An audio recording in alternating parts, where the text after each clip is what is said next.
Hello, and welcome to a special edition of the Emergency Room.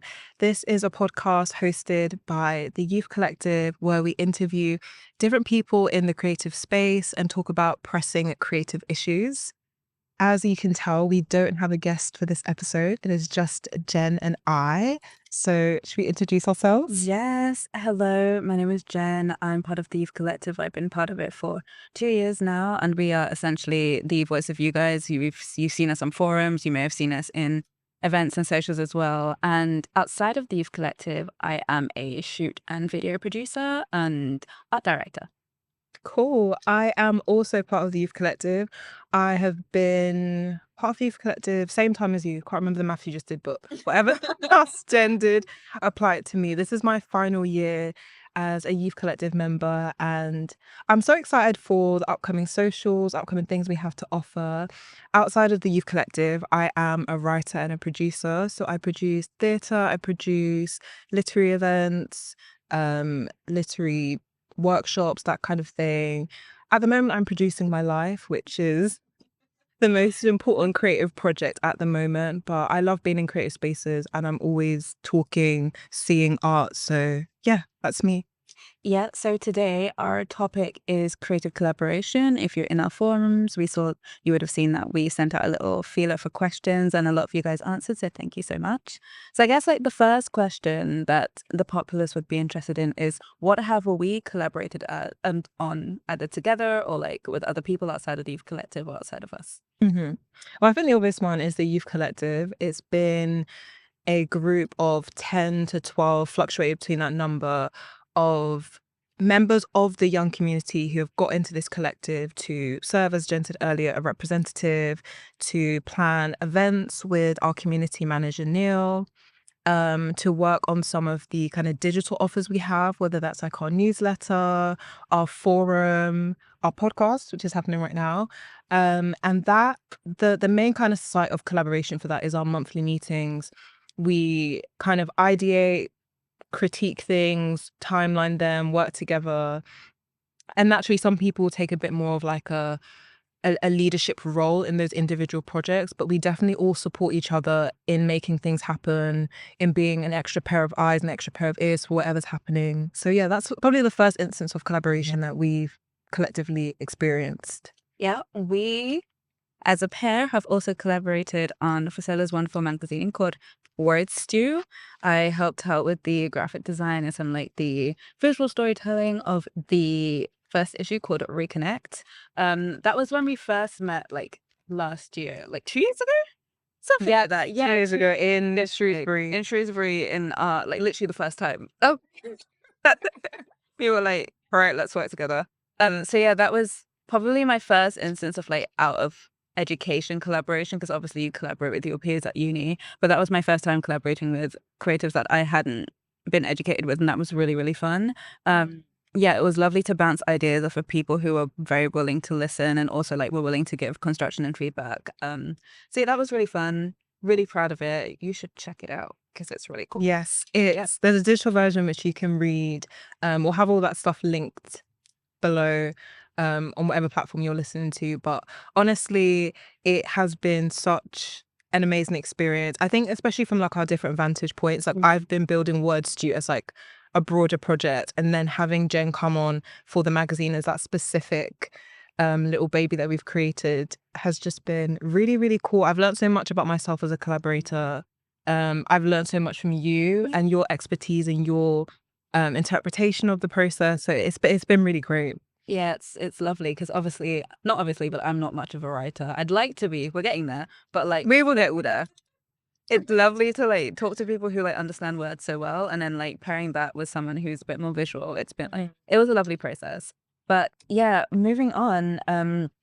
I guess the first question that I would like to ask you is, how has creative collaboration helped you with your individual practice? So my main creative disciplines are writing. That's a very kind of siloed practice. And then the other one is like creative project management. I like to call it kind of creative care for a project, creative organizing. It's making sure that things happen when they're supposed to happen, making sure that there's synergy between like the different levels. So that is my most kind of like overt method of creative collaboration. But I do want to come back to my writing because even though it is very kind of independent and like you have the idea, you write the words yourself, actually getting from idea to other people seeing it is actually quite a collaborative experience. The process of like editing, sharing my work with other people, even the process of having you on, also reading them and interpreting them for a more kind of visual manifestation of each piece has also been very collaborative. So even though writing is kind of a very siloed practice, it still has opportunity to collaborate, to share your work, to have people feedback. And I found that really valuable because I love confessional writing. That's like what I've researched at uni. That's also the style of writing that I do. And I think a lot of that work stays very close to me. And I'm just kind of like, I don't want anyone to see it. Yeah. But letting myself kind of relinquish that control and be like, okay, this is now ready to have other eyes. It's ready to be made by more than just me has really changed my practice as a writer. As kind of a creative project manager, producer, that is all about collaboration. I think it's really I love this role and I think I will always be a producer no matter where I am in my life. I could be 80, trust me. I'm going to try and rally together people to make a creative project happen because I genuinely think that collaborating is an opportunity to have multiple brains syncing and sharing. And I always feel like things are better. I always think two heads are better than one. And I'm very kind of anti-authors. I'm not like a fan of the Tarantinos who are like, I'm the writer, director, producer. I'm like, aren't you bored of living in your own mind? Like, don't you want somebody else's input? And I sometimes understand the need for that if you're like starting off and you might be kind of a one person show and you're doing all the different things. But I think the minute you have the opportunity to collaborate, I really think you should take it. And for me, that has taught me different working styles. It's developed me as a person. I think it's really changed like my people skills, the way I relate to people, because I always look at individuals very optimistically because I'm like, I want you to do your best. So this is the best. It's kind of like if a kind of invisible hand theory, if everybody's doing their best, then the net benefit will be good. Yeah. Yeah. Similar like kind of I think especially with producing, like you can't you can't be a one man and a producer, like especially within my job, like I have to talk to her makeup artist, I have to talk to set designers, I have to talk to location managers, and I have to talk to photographers, and it's all of these people who come together to make something so beautiful. And I think sometimes, yeah, as I think we kind of have this thing where we feel like we have to be everything in order to be successful as a creative. You have to be this and this and this and this and this. And I don't think there's anything wrong with being multifaceted. I think that's a really good thing to pursue. It's a really good thing to have a goal in. But I think if the goal is to be multifaceted so you don't have to interact and like collaborate with other people, I think that's where the problem is. And I was like that, like especially back in uni, because I studied graphic design, and sometimes design can be a very one-man job. Like you kind of are handed a brief and then you create something that is supposed to be your singular interpretation of it. And that's not necessarily a bad thing, because I think sometimes it's good to kind of put yourself out there in your work. That's not a problem at all. But I think I lost the art of kind of like sharing what I think with other people and having them either be like, I love that, let me add to that, or honestly, you've got it in the first half, like go on with it. And I think that also made me a bit tense when it came to situations where I had to kind of like collaborate with other people, because I was like, I'm not used to sitting here and having someone like see my work and not seeing it the way that I like see it. And that almost forced me to become a bit more eloquent with the things that I'm doing, like the way that I express myself, the way I express my art, because that means that in order for people to understand, in order to collaborate with other people, I have to be able to say what we're doing. And I think that was something that really, really helped me, because once you can articulate what you put down onto that page, or like what you see through that lens or whatever, it means that you've understood it. I think sometimes I fell into this habit of making work that I didn't really understand, and therefore I couldn't explain to other people. And that's what caused that almost like tenseness. I was like, oh my goodness, like, well, you don't get it because you don't get it, but also I low-key don't get it. It's like, explain to do this for what? Yes. So like that was one thing that collaboration also really helped me with. It also helped me realize that I don't have to be able to do everything, and that there's a beauty in finding people who are passionate about one part and you guys coming together and making something beautiful. my experience as a shoot producer, like I often struggle with this thing where I'm like, I produce images. Like I like to say that I'm a creative image maker. Like my job is to make images. My passion is to make images. It always has been. And then I'm kind of like, does that mean I need to be a photographer? Does that mean I need to be a set designer? Does that mean I need to be a blah, blah, blah? But I kind of lost like the ability to understand that sometimes having the idea is like a practice in and of itself. I think sometimes I was so lost in that if I have the idea and I can't make it exactly without any input, then I'm not a creative. I'm just like half a dreamer or something like that. But I feel like that learning to collaborate with other people had made me realize that having an idea is perfect. Like sometimes that's all you need, and then people will kind of flock to the idea, and it's so fun to work with other people. I'm a bit of a micromanager. I feel like all producers are micromanagers, and I think working with people has also taught me to learn how to just kind of like let ourselves be a bit free. Like you kind of have to open yourself up to the way other people work, open yourself up to the way other people think and how they see. And there's like a lot of strength in that. Such an amazing strength to have. And I think collaboration is what brought me that strength. So yeah. I love the language you're using. I feel like I'm getting a semantic field of nature. You said flock, you said freedom. And I think that's actually really important because I think collaborating and making a project move can sometimes feel very formulaic, very rigid, very scientific almost. But it's actually more free flowing than people think. And not to talk about the political economic state of the world all the time. But I do think when you also live at intersections, like collaborating isn't just a modality, it's survival. If you want to survive and make art, especially under these current conditions where EDI is being challenged, where marginalized identities are constantly trying to be silenced, you have to learn to lean on your community.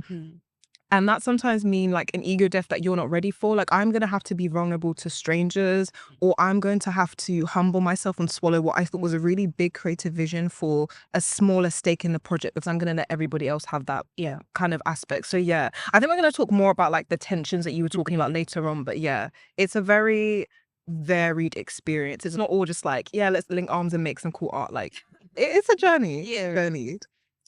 Our next question is, why is creative collaboration important to you? I think it's because it builds community. Like obviously being in arts emergency community is a massive thing for us. Like we hold these events, we have these online and IRL spaces that kind of like are supposed to bring people together. And I think one of the best ways you can share yourself with people is sharing the things that you create. That doesn't necessarily just have to be art. For example, when I was at the residential, I learned the joy of cooking with other people. I was a big like antique cooker. I was like, if I'm in the kitchen, I'm in the kitchen by myself. Like I don't want to share space with anyone. But then also you realize you take that mindset with you towards like your art, you take it towards your job, whether that's a creative job like mine is, and then you kind of find yourself isolated and you're missing that connection in that community. And so when I opened myself up to collaboration, I was talking to more people, I was having in-depth conversations with more people, I was forcing myself to reach out to people who I thought were amazing and building that sort of community. It doesn't necessarily have to be like a networking community, like I'm talking to you so I can get a job. Sometimes it's just talking to talk about something that we love. I love photography, I love producing. I'll talk to another producer who may have a completely different style from me, who may be across the world, and we may never collaborate, but because we're both passionate about like this one thing and we have these ideas that we can bounce off of. And I think with collaboration, it doesn't necessarily always need to end up with a tangible product. I think we have kind of fallen into the idea where like, if you don't make something that has like value, and when I say value, I often mean like capitalistic value. Like if I can't sell it, if I can't show it, then it's useless, then we shouldn't collaborate on it. But I found that's not true. Sometimes the best collaboration is literally just lying on the floor and like talking about your ideas. Like Sometimes the collaboration is a relationship. That's the end result. And like bouncing off that point, that's the reason why it's so important, because you build these relationships within your art, but then you also have the opportunity to build these relationships as friends and as people. And I think we live in such a lonely time. Like I work in social media, so maybe it's also my fault, but I'm glued to my phone sometimes. And it's like collaborating, getting out, talking to people, building those relationships has allowed me to kind of step away from that digital space and that kind of like isolated digital space too, and go out and talk to people and build that community that has made me feel so much better about myself and also helped me help people feel better about themselves. So yeah. I really love the answer. I think similarly, my need for collaboration starts with myself. I grew up in a very academic background, and I didn't actually start thinking about a creative career seriously until I was about 18, 19 when I was on a gap year. And I was like, I'm not going to pass this maths A-level. Like, who am I kidding? Economics is not waiting for me at uni. So I really had to pivot. And I think coming from like a very kind of staunch academic background, I was like so competitive. I was like covering my work. I was so hyper aware of the bell curve for grading. Like, I have to do better than somebody.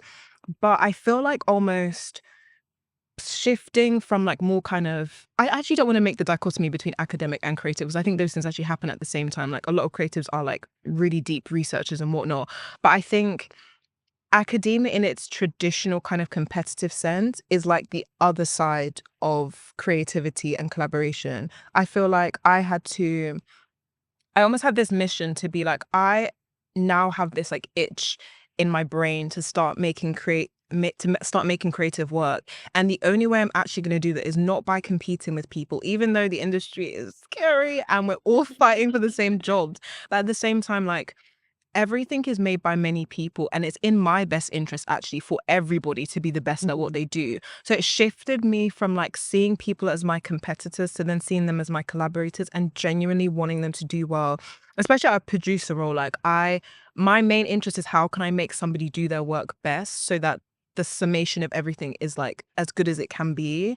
So yeah, I think for me, like, collaboration is important because it changes my approach to life in a way. I just want everyone to do well, myself included. And I think because I'm starting with that, the work is always better than if I'm like, oh, who's going to make the best thing? Who's going to win the competition? And like all those questions are kind of noise. I think really collaboration is about like wanting to grow well with people. And that is like that's a nice place to settle with, like, as a human being, but also especially as someone making work. Yes. Yeah. No, I 110% agree, because I also grew up in I'm very academic. I wanted to, like, I was going to study like medicine and everything. And I felt like there's this kind of thing where like you're constantly put against each other. And like, I think even in the creative space, there's still that mindset. Like, 100%. people are like, oh, you've just graduated uni. There are people with 11 internships and you have 10 and a half. What you done? That kind of thing. And I think because we constantly see everyone as like someone who can like push us down in order to get above, we have forgotten the beauty of literally just working with people. I 110% agree with them. Okay, so speaking of collaborating and seeing other people as collaborators, how would you shoot your collaborative shot? I am a big fan of just talking very loudly and openly about your passions. I remember actually before we collaborated, I think I mentioned to Frida, who was an ex-Youth Collective member, I was like, oh, I have a magazine. And she was like, oh my gosh, you should speak to Jen. And I was like so shy. I was like, no, I don't really want to talk about my magazine. But it's genuinely that conversation that sparked a working relationship and the beautiful product of the magazine. So I think, first of all, just like not even talking about your work with like a pressure of like who's listening, who's gonna pick me, who's gonna it's not even that. It's just let it be a part of you in like a natural, free flowing way. And like, I genuinely think when you're not looking, the right things will come. So that's a bit of like kind of wishy-washy advice, but it's still materialized into something. So that, but also I would say like start small. Like, if you have a friend who has skill X, why are y'all not chatting together and making something move? Like, it's on your doorstep. I feel like people think, let me approach the biggest person, let me cold email. Like, come on, let's settle down, let's cool down. Like, your friend down the road tells you they love taking pictures, go to the park with them, start there. I don't know, set up a joint Instagram account and post stuff. Like, literally, it can be so small. It's about creating that momentum, because the next project might be a little exhibition series you guys do, or you might apply for funding for something. Like, take the necessary steps. Don't be, when people in the tube take like 4 steps at a time, it's like, you're gonna fall. It's not gonna be funny when you, and that's the thing. We will fall when we try to go ahead too fast. I think start small, start locally. And when you're ready, last piece of advice is meet people in person. I used to be so scared of this because I don't know what I'm going to say, or I'm going to say too much. That's actually the main issue. I'm going to say too much. But I think people love to chat. People love to chat about themselves and their creative work. And you never know what can come out from a conversation where you're just present, you're in the moment, you're there in person. So yeah, those are kind of the 3 ways I would shoot my creative shot. I guess for me, my first thing is I like to collaborate with people who have an idea. I think maybe I think there's definitely like a strength in kind of like just kind of letting ourselves talk and letting ourselves like discuss and like idea and whatever. But I think I really do love when someone says, even if it's as simple as I want to take pictures of something, then it's like, okay, what can we take pictures of? How are we going to take pictures of it? I think if you want to collaborate with people, have an idea of what you want to do. I'm not saying you need to have the entire thing lined out. Like, here's what we're going to do on day 1. Here's what we're going to do on day 2. But I think coming with something so that like the way I see it is kind of like if collaborating is like I have a box and I'm going to ask people to put little things in my box, you need to come with the box. Well, when you're coming there, you need to come with the box. So like, so that's kind of That my spirit, come with the box. That is a serious bar. that's kind of how I feel about it. Like, if I want to do something, I always feel like I need to come with at least an idea or like a passion for something, and that way they have something to respond to as well. They're not just kind of like, what am I grasping at? I'm confused. Another thing is also to talk with confidence. I think there's a way that you can approach people where you're just like, hey, I'm just kind of like a little person and I really want you to join me. Like, please, you don't have to, if you don't want to. No, say I'm doing this thing and I'd love to have you on board because I love what you do and I think we'd work really well together. That confidence, even if you don't have the experience, even if you think you don't have the skill, that confidence will carry you far. Like, I remember when you approached me about Wordstew and you were like, oh, let's design an entire magazine. I was like, I ain't never done that. But Could have fooled me. Jen came so professional, mood board. I was like, whoa. It works. That's proof that your advice actually works. You got it. That's the thing. Like, if you stand there and say, like, even though I've never done this before, it's something that I want to do and I'm going to do it, that confidence is gonna like not only help you, but also help the people that you're collaborating with, and it just makes it all the more enjoyable. And my final way to shoot my collaborative shot is also to make sure to infuse the fun in it. I think sometimes, and I'm very guilty of this, I can be focused on getting things done and I'm like, I forget to say we are actually also going to have a great time, by the way. Like, you know, I'll be like, so we're going to do this and we're going to make 10 of this and do this and I'm going to be done by this day. And they're going to be like, so where's the joy in it? And I'm like, oh yeah, I completely forgot about that. Like, don't be afraid to say, even though we're going to be doing this, even though it's going to be hard, we're going to have the time of our life. And I think it also like ties into that building that connection, because I think sometimes collaboration can be seen as this very transactional thing. Like, I do this thing for you, you do this thing for me, and then we don't build any relationship outside of that. We never talk. Like, we worked for each other and then that's it. And I think that's a very sad way to think about like our creative community, because artists are always going to be here. It's a lovely thing to kind of build those connective like connections so that we'll always like entwined with each other. So yeah, that's my advice. Big on the fun. I feel like if you're not having fun whilst doing it, what's the point? Yeah. Genuinely. Yeah, not too much to add to that. I'll move on to our next question. What challenges have you faced whilst collaborating? Oh, I think one of the big challenges that I see is kind of like trying to bridge the gap between like creative minds. Like, I think the wonderful thing about collaboration is that you get 2 different sets of people who bring 2 different things to the table, who bring 2 different things to the box, as we said. But like, sometimes you need to like come together and have like something that's a bit more like cohesive. And I think there's the struggle of trying not to dim down what they bring, but also trying to say we have to contain it into this little space. Because I think people have such amazingly bright ideas and such big ideas, and sometimes their big idea will be at here and my big idea will be here, and then in order to make something happen we need to bring it here. And that's a big question on like, how do we do that? Should we do that? Does that mean that we're incompatible? I don't necessarily think that means that we're incompatible. I think there's a beauty in like looking at something and seeing that it's a true like amalgamation of different types of people. But I think there is, for feasibility, for like, you know, capability, we have to be able to bridge that gap. In terms of like how I do it, I think most of the time it's just kind of like every big idea starts as a small thing. Like, I think getting to the core of what your partner, like your collaborative partner, wants to do as that like small thing, it's going to help you guys figure out how to do it in such a way that is feasible. So for example, if I say I want to create an exhibition about yarn and they want to create an exhibition about metal, the question is, what exactly, why have we chosen these materials? Why do we want to do this? In the end, you'll come to this middle ground and both are like, your brains have been like gapped, you know, like meshed. Maybe the idea was that both of you wanted to explore materials, both of you wanted to explore sensation, like how does it feel to touch wool? How does it feel to touch metal? Blah, blah, blah. I think in the end, you will always find that middle ground, but sometimes people get a bit scared of like saying, hey, look, this is too far from where I am. We're too far apart from each other. Let's bring each other together. Because it kind of seems like you're reducing them. But I don't necessarily think that's the point. I think you're still holding the intrinsic like thing that they wanted to do, but you're just kind of making it so it entwines with you as well. I really liked what you're saying about meshing brains. I think that's always a challenge.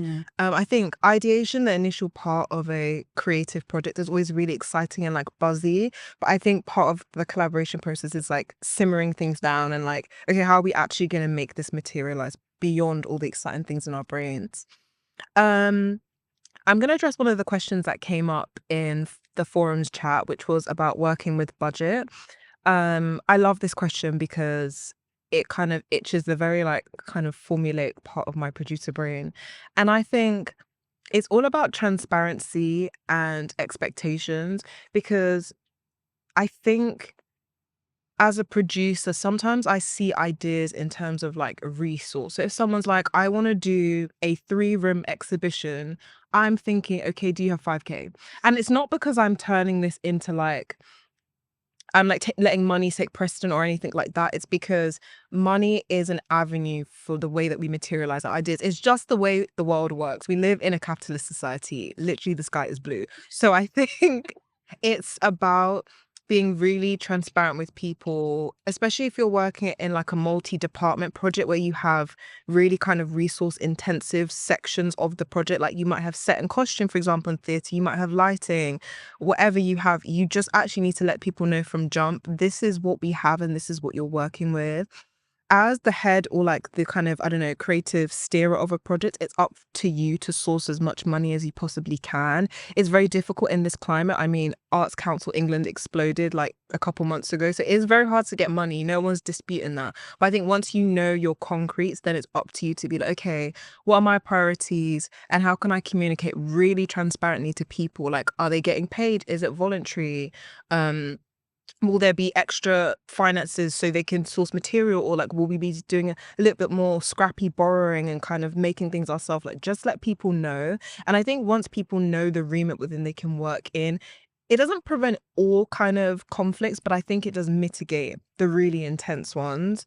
Um and I think also kind of on that, I just wanted to touch on like hierarchy, because I sometimes feel like people don't like the idea that they're working under someone. And I think sometimes it's valid. Sometimes I think it's just ego. And sometimes I think we need to understand someone knows more than you. It's better for them to head a project. That's okay. But sometimes having someone above you can stifle your creativity. So I think it's definitely case by case. For me personally, I really like a kind of flat level of producing. I think to be like efficient with resource, I'm not going to get everybody in the room to make a decision about one thing. That's just ineffective. But I always owe transparency to everybody involved in the project on a need to know basis. And like that's how I worked when I produced a musical at a festival. I think I was very, I mean, see what the feedback forms say, but I think I was very honest and upfront with people because we all have equal stakes in the creative success of a project. I am not just a producer who has to make sure the show goes well. I never see it like that. And I think people do better when they feel like they are actually involved and like this is a part of them as well. So in terms of hierarchy, I think it's definitely case by case, but I think leading a creative vision doesn't necessarily mean you're on top. It just means you're the most accountable. And I think that's actually what the project taught me. Like if things did go a little bit AWOL, there was a finger to point to naturally, but even having that responsibility didn't make me feel like I was head of something. That feeling kind of makes me cringe. I feel like I'm a very in the field producer. Like I love to, and something needs to be done. Like I don't think any job is like above or below me. I feel like it just needs to get done because at the end of the day, we all want this thing to happen. But there are necessary instances for hierarchy. For example, like producing a magazine, I can't have all the writers who are contributing it having a say in like the design or everything. Like I think we, my co-founder Choma and yourself, we had to really hold that creative vision really tightly to make things move and happen. But yeah, it's definitely case by case. I don't know if there's anything on that you want to touch on. I'll try and 10% agree with what you said about being a producer doesn't necessarily mean that you're like the leader. Because I think, for example, if I'm on shoot and I'm with a photographer and they know more than me, like I think there's a maturity in being able to say, like, even though I'm the one producing the shoot, this is your realm, work your magic. That's why we're working together. Do you know what I mean? Like, you have something that I don't have. If I can't take photos, and even if I could, I've come to you because you can and you do it in a way that I think is beautiful. I don't think there's anything like above or below about saying, honestly, this is your run, like do it, like this is your space, do it, you can do it well. And I think that's one of the I think making sure that people understand that as well is like a very important part of collaboration. Like, as you said, obviously some projects there needs to be like a bit of a, okay, we hold the most accountability, we hold the most say here because, you know, for resource, for feasibility, blah, blah, blah. But also I think people shouldn't feel like that means that the work that they do is less important. Like, in everything, like you collaborate for a reason. Yeah. Right? Like, I'm working with these people for a reason. Every one of their inputs is important for a reason, even if some people were input in a slightly different way compared to other people. And I think making that very, very, very clear also helps with kind of like the ego thing as well, because you never want to feel like you're unimportant in a room of people. 100%. And I think being just like, hey, even if you're literally just providing me with like a colorama for this set, you have made, without you, this wouldn't have happened the way it did. And you are therefore as important as the person who's photographing. And it's not even an exaggeration. Like, everyone is integral to the end product of something. And I think sometimes shoots can be busy, shows can be busy, whatever the creative entity is can be busy. And sometimes we forget as people to like stop and smell the flowers, or like actually just stop and just thank someone for the work that they're doing. Because yes, you could have done it, but you didn't. Somebody else did it. And that in itself is enough to be grateful for, and to remind someone of like their importance in a project. Yeah. And I guess kind of like, what does creative compatibility look like to you? I feel like I need a whole separate podcast for this conversation, because I've actually in my young years, I've actually worked with quite a few people, and my perspective on compatibility has really changed. I think in the beginning I thought like you vet as carefully as possible, you chat to people, have you worked with this person, blah, blah, blah, blah, blah. You really try and get like a whole image before you invite someone onto a project. But now I think that vetting process is literally 10%. And I actually don't think compatibility matters as much as we think it does. I think being open and letting your relationship with someone be more mutable throughout the whole process is important, because yes, you can meet someone at point A of your project, but halfway through, like, life happens. Something could happen to them where they're not working the way they kind of promised to work or the way that they would have worked. All that is guaranteed is that that relationship is going to change. And if you don't know how to adjust to change, or I don't know, just work with people's differences, then it's going to be really difficult. If you're so hell-bent on this idea, like, I'm only going to work with creators that I'm compatible with, you're kind of going to end up in an echo chamber. I really like working with people who challenge me. I think one of the things I love about producing is that I'm always working with people who have different expertise, and normally in areas that I can't even go there, like graphic design, not my bag. But I think in that relationship, we grow a language that means we can talk about the same thing, that means we can be on the same page. And that's the value. It's not about finding someone at the start who is going to slot into you. I don't want anyone who's going to like kind of not yes man me, because that's not what I'm saying, but low key, like, I don't want someone I want challenge. I want a conflict, 'cause I always think conflict. And I don't mean conflict as in we're going to start scrapping. That's not what I mean. But I mean conflict as in just like the very fundamental idea of like difference in perspective, difference in approach. Like, I want that, because I think once you get through conflict, whether it's like, oh, I wanted to do it this way, I think we should do it that way, whatever that is, I think you build creative intimacy, you understand each other better. So the next time around you do something, it will be better.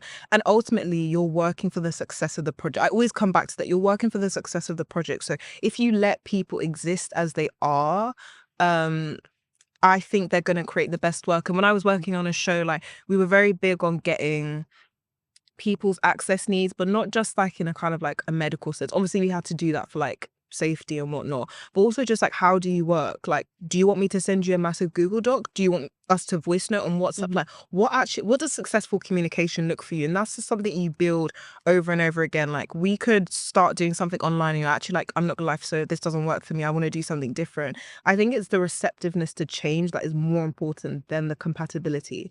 So I'd even say, as long as, I feel like what you need, if I could pick two things you need at the start of a creative project, is passion. I don't think you can fake that or buy that halfway through. If someone isn't like trying to die for the cause, not in like a crazy sacrificial, because it's never that deep, but like, for hyperbole's sake, if someone's not trying to die for the cause, stay away from me, because I'm a crazy fanatic person when it comes to creative idea. Like, I live and breathe it, so I want someone to kind of match that energy. And also just communication. Things change. As long as you can articulate that, I think the relationship will stand the test of time. I don't think it's about being on the same page from beginning to end. I've had creative projects where I thought I'd never speak to the person because halfway through we just didn't get on. But it's fine because we're still talking to this day. So it's just about getting through that, I think. Yeah. I think for me, yeah, similarly to what you said, the compatibility, all that kind of stuff. It's about being able to listen. And that's whether listening to people who know more than you, listening to people who know less than you, listening to people who have different ideas, listening to people who have new ideas. Because as you said, there's no point in being yes man when you collaborate with people, because I would have just worked by myself. if anyone can say yes to me, it's myself. Like, Oh, I don't know how to say no to myself. That's but like, yeah, working with other people, there's supposed to be that friction, because it means that the two parts of you kind of like rubbing against your brain's like, there's emotion. Like, you know, project is happening. Exactly. If it's smooth, guys, it lost it. It slipped through your I eyes. say like, let's do this, and you're like, yeah, sure. And I'm like, anything else? No, okay. But like, I think that's so important. And as you said, like, the ability to like fight reasonably, not like scrap, you know, as you said, but like, I'm a big believer that sometimes you need to get a little bit heated. Like, if it's something I'm passionate about, trust me, I'll be loud about it, both like in volume and also like in the way that like I approach it. And I think being able to accept the loudness of other people and also other people to accept my loudness, I think is so important. Like, if there's something about this project that you absolutely hate, I want to hear it, and I want to hear it as honestly as possible. Obviously, I don't mean we need to be rude or anything, but I think my compatibility to me is the ability to just say what you need to say, because in the end, I've come to hear what you have to say. That's why we're working together. And I would much prefer you to be like, listen, Jen, love you down big, this is not happening, than you like make something that also you're not happy with. I think, as you said, like, collaborators working together, we're working for the success of the project. And that's not only to have something as an outcome, but also to have something that I'm proud of and the people that I'm working with are proud of. And if you as a person, you as a like an artist, are unable to stand 10 toes down for what you're proud of, then I don't think we'd work well together, because it's like, oh, like, you want to do this thing and I can't really see that you're 110% in it. Also, you can tell when people are kind of like, I've lost interest in this project. It's, I wanted to do this and it didn't quite work out. It also messes up what we're actually going to make. So for me, being able to listen 100%, like, all positions, whether you're the producer, whether you're the like artist, whatever, whether you've been drawn into the project, whether you're the one initiating the project, being able to listen is extremely important. And then also being able to just be loud and proud about what it is that you want to do, and be loud and proud about your direction. I think that's super duper important. Like, I've come to you for your direction. I want to hear it. I don't want to hear it like, I don't want you to minimize yourself for me at all. Yeah, I really just wanted to come back to that point about minimizing yourself, because I think a lot of us in the young community group have different intersectional identities, where we're working class, queer, global majority, whatever it is. And I sometimes think those characteristics can sometimes make you feel like you aren't an authority in a space. Like, for example, if you're on an internship, that might be your first time in a creative space, and naturally you feel a certain type of way. But I actually think your position, your lived experience is your asset because it means you see the world through that particular lens. And I'm not saying go farm your experience and you can present it to someone and they can like think it's like, no, have boundaries, have that creative contract with yourself. I don't talk about X, Y, and Z. That's fine. But I think the way you've lived your life, your approach to art is an asset in itself. And I just never want it to be a thing where like it makes you feel smaller. Because I'm gonna have to be honest, I have been in rooms where I think I know the least and I act like I know the least. And I feel like that's not helping anyone because now I'm in a room where it could be louder, there could be more things bouncing around, but I'm so in my head about something. And I'm not saying like it doesn't exist. Like we are people, you're gonna feel nervous, anxious, whatever it is, imposter syndrome, whatever it is. But I think you have to rewrite the narrative about what your identity means and where you want to go from there. And I think it's always good to just speak your mind and to encounter that friction or conflict because there's always growth on the other side. Like, trust me, getting into creative beef is not the worst thing that happened. Like, it's the real beef on the street you should be worried about. Creative beef is nothing. Like, yes, somebody might flip the table because their design didn't happen the way they wanted. Oh, they'll get over it. They'll get over it.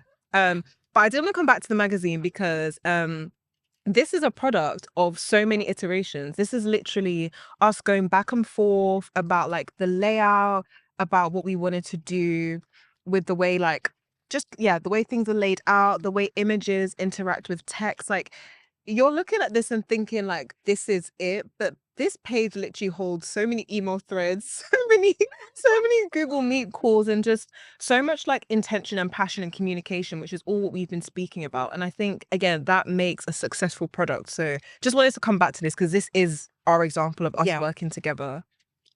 And yeah, I think also not being afraid to like not get things done the first time.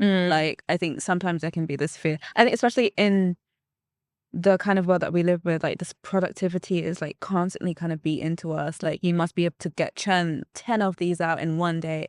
And people have kind of lost the art of the iteration. Like you are allowed to not have the first thing you put on the table be what you leave with. And I think it should be that way. Because you're not going to have time to stew on it. You're not going to have time to think about it. You're just going to be like, here it is.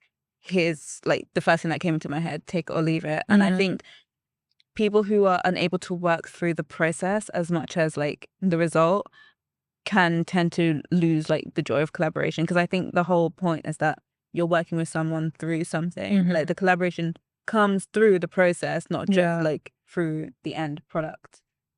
Yeah. I definitely agree. We're going to move on to our third and final section of the conversation, talking about what do we collaborate on?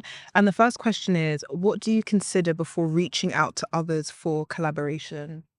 Kind of what I need or like what I want in the space with me. Like, for example, if I am collaborating on a magazine, for example, and I have a visual idea for it, but not a written idea for it, it wouldn't really make much sense for me to go and find 10,000 visual people and no writers. So like if I think I always take stock almost because as you said, like collaborators, and I don't know, this is a bit of a transactional way to talk about it, but they also can be considered as resource. Like we're here to do things and you're also here to fill in the spaces that I can't fill in and also to help me with the spaces where I'm in as well. So one of the things that I always consider is what do I need?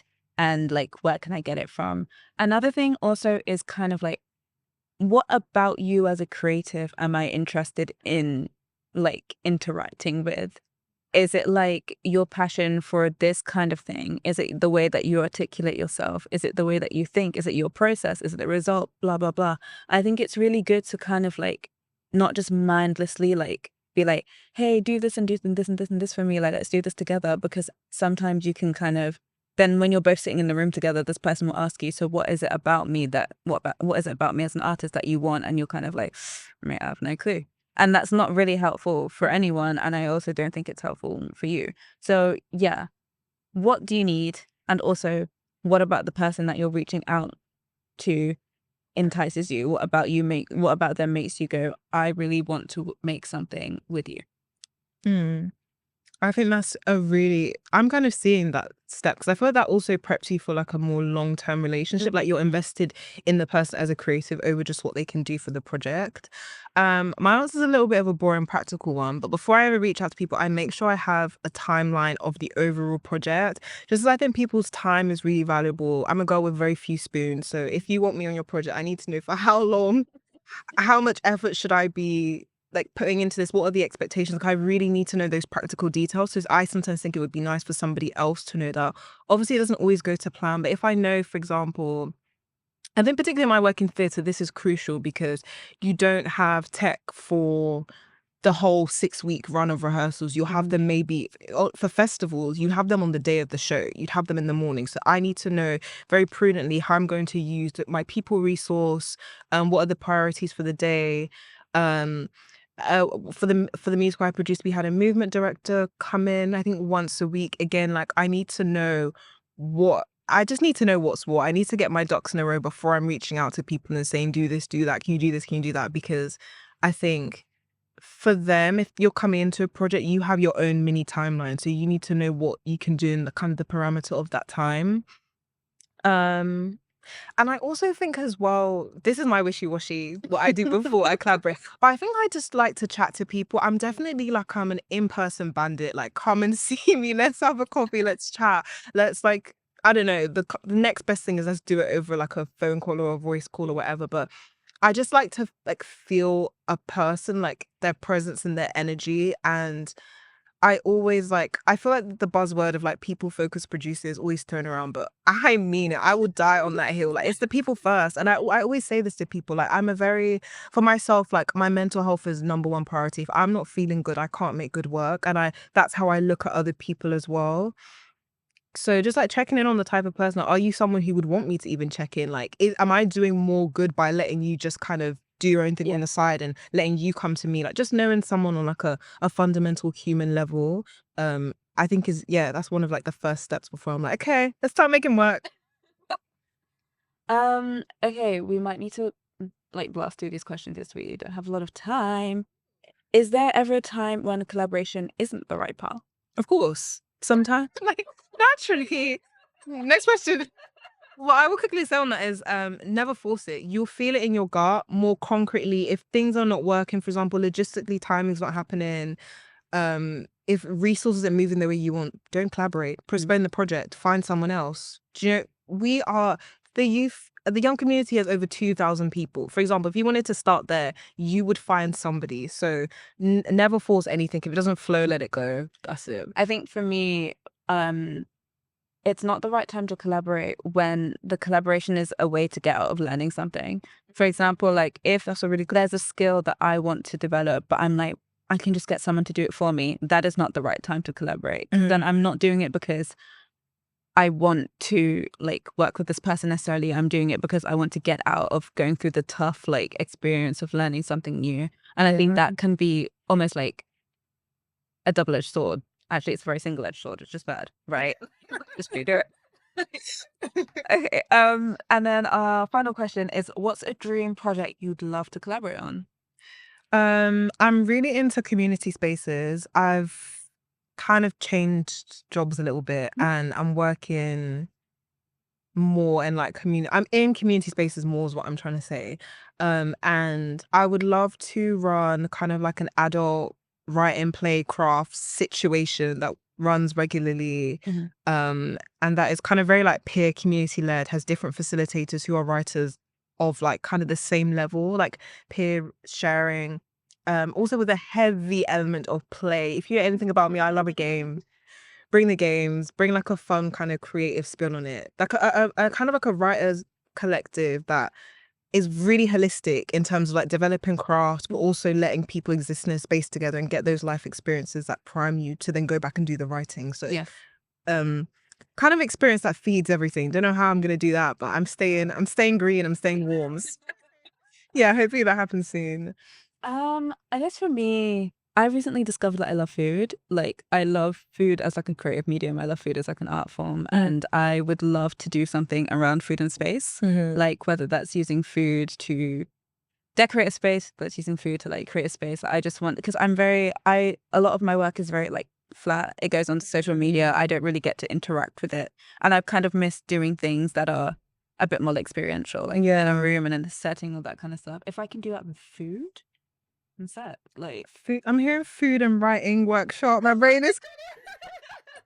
we'll come back next year with another podcast. Yeah. But yeah, guys, thank you so much for joining us on the emergency room. It's been lots of fun. Thank you so much, Fisola. Thanks for chatting with me. I think this felt like a very natural pairing and like discussion. I think we're also very like process minded. So you have so much to like unpick about it. Should we chat a little bit about Discord and like what you can do if you're inspired by this and you want to move forward on your journey of collaboration? Yeah, so obviously we have a bunch of social platforms for you guys to get involved with. And we also have a Discord, which you guys may not know about because it's a little bit quiet there. But if you are looking for people to collaborate with, we do have channels with a large majority of the young community are there and in the Discord channel. So if you want to, you can literally float an idea there and see who wants to collaborate with you and who wants to have a chat. But yeah. I will just also add, if you're a bit like me and you like to do things in person, definitely come along to a social. There are so many people to meet. And again, that's more of kind of like a chiller space where you can just like casually shoot your shot and not look if it's gone in the. Because don't worry, guys. Like, yeah, socials are super fun, super chill, and also they'll most likely be a member of the youth collective there as well. So you can chat to us. If it's not us, you can chat to whoever else is there. But yeah, again, thank you so much, guys. Thank you for listening. Should we ASMR it out? Thanks